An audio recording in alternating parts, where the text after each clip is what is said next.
Today we're going to learn how to set up and drill the hose in our drill point gauge. We have it machined out. We laid it out the other day.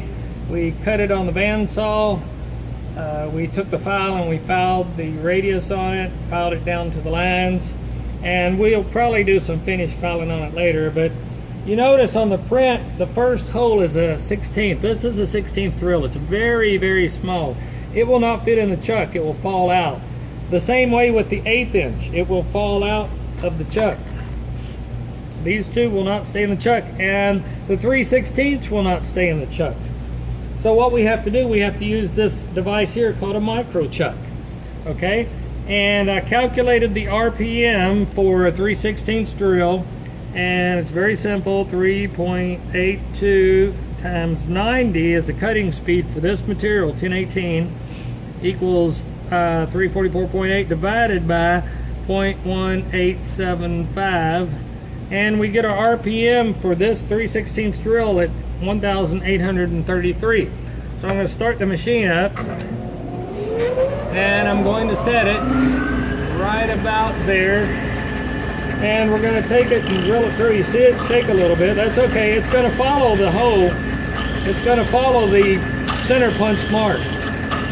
But you always want to see how I'm peck drilling, and then when I go on through, make sure you peck drill, because if you push down real hard, the chips are going to come out long and stringy, and don't worry about a little drill wobble. It'll be okay.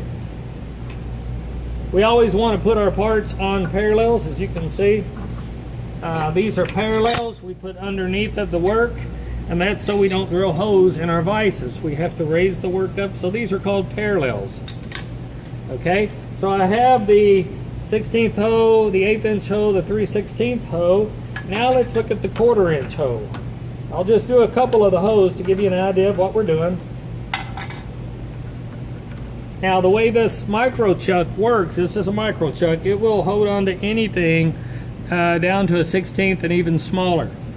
The way it works, you can actually hold on to this ring while it's running, and you can feed it in like that with your hand. But as beginners, we'll just use it in the chuck and let the machine do the work so we don't hurt ourselves. Okay, so now let me get my 1/4 inch drill. Here's my 1/4 inch drill. We're going to put it in the chuck. And when we chuck the drills up, we chuck them up to the top of the flutes. People ask, how far do we chuck them up? To the top of the flutes, and we make sure we get them good and tight. Now we want to line it up. We're going to move this so we can just slightly line it up.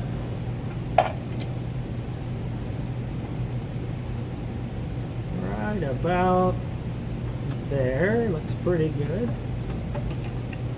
So we'll clamp. Always make sure the work is clamped.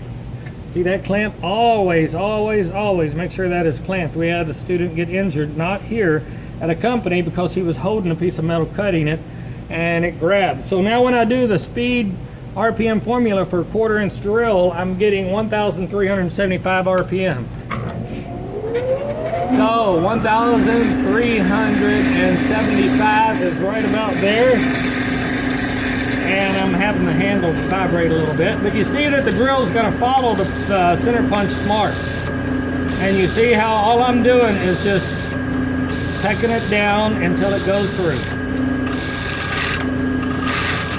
Right, there we go. Okay, now don't reach up to hold that. You could get hurt like that. Let it stop on its own.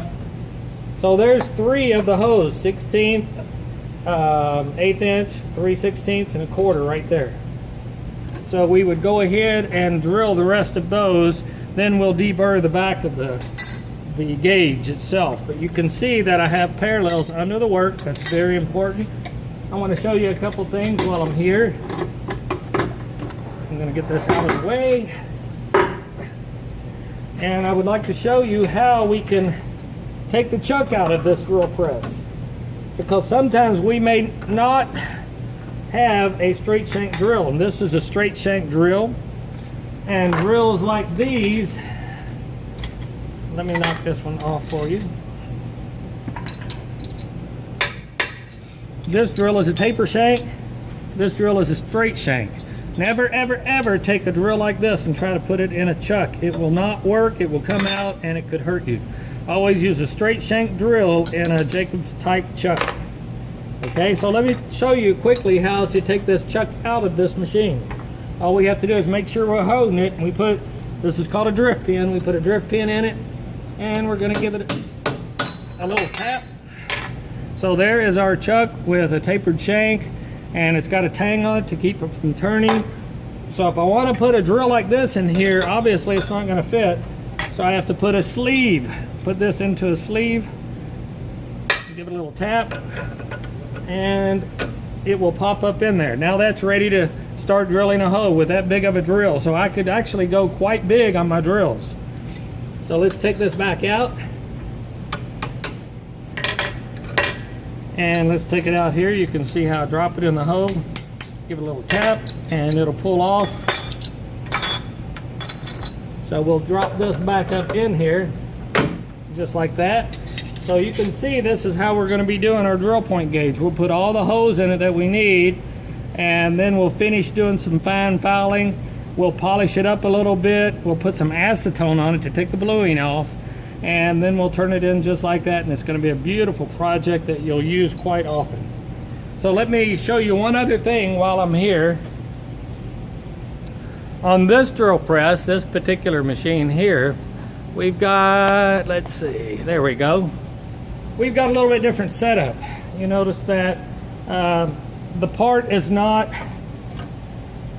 square, so we have to set it at an angle if I want to put a hole in this end. So sometimes we have to use this. It's called an angle plate. We have strap clamps and step blocks.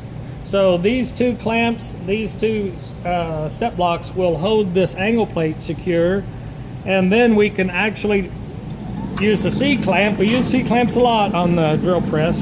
So now we can go ahead and drill this part out like this. But I'm going to peck drill it very easy. I don't want long shavings. Just like that. So that's how we would do this. Okay? So if you have any questions, as always, just send me an email, send me a text, and I'll get back to you as soon as I can.